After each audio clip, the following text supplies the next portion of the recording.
తెలుగు రాష్ట్రాల్లో దూకుడుతో దూసుకుపోతుంది BJP party. రాబోయే ఎన్నికల్లో తెలంగాణ విజయ శంఖారావం పూరించాలనే లక్ష్యంగా ప్లాన్ ఆఫ్ యాక్షన్ మొదలుపెట్టింది. ఇందులో భాగంగా తెలుగు రాష్ట్రాల్లో పర్యటిస్తున్నారు కేంద్ర హోంమంత్రి అమిత్ షా. మోదీ 9 ఏళ్ల పాలనలో చేసిన అభివృద్ధిని వివరించేందుకు మహాజన్ సంపర్క్ యాత్రలను ఎన్నికల శంఖారావ సభలుగా మార్చుకునేందుకు రెడీ అవుతుంది. ఈ నెలలో నిర్వహించే సభల్లో కేంద్ర హోంమంత్రి అమిత్ షా, బీజేపీ జాతీయ అధ్యక్షులు జేపీ నడ్డా పాల్గొననున్నారు. జూన్ 15న ఖమ్మంలో జరిగే బహిరంగ సభలో అమిత్ షా ప్రసంగించనున్నారు.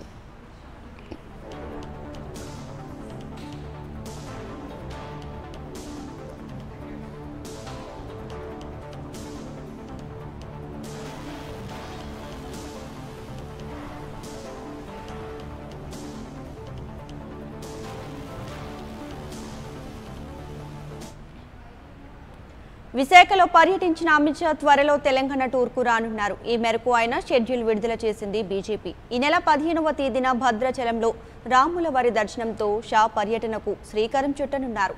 దీనికోసం ముందుగా ఈ నెల 15న ఉదయం 11 గంటలకు ప్రత్యేక విమానంలో శంషాబాద్ విమానాశ్రయానికి కేంద్ర హోంమంత్రి చేరుకుంటారు. అనంతరం ముఖ్య నేతలతో సమావేశం కానున్నారు. మధ్యాహ్నం 1:10 శంషాబాద్ విమానాశ్రయం నుంచి భద్రాచలానికి బయలుదేరుతారు.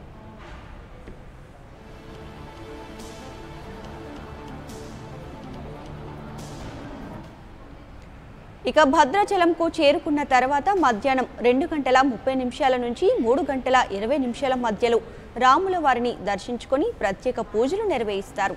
తర్వాత ఎస్ఆర్బీజీఎన్ఆర్ డిగ్రీ కళాశాల మైదానంలో బీజేపీ బహిరంగ సభలో ఆయన పాల్గొననున్నారు. బహిరంగ సభ ముగిసిన అనంతరం సాయంత్రం 6 గంటలకు తిరిగి శంషాబాద్కు బయలుదేరుతారు. అయితే తెలంగాణలో జరుగుతున్న కొన్ని కీలక పరిణామాల నేపథ్యంలో కేంద్ర మంత్రి అమిత్ షాకు అధిక ప్రాధాన్యత ఏర్పడింది.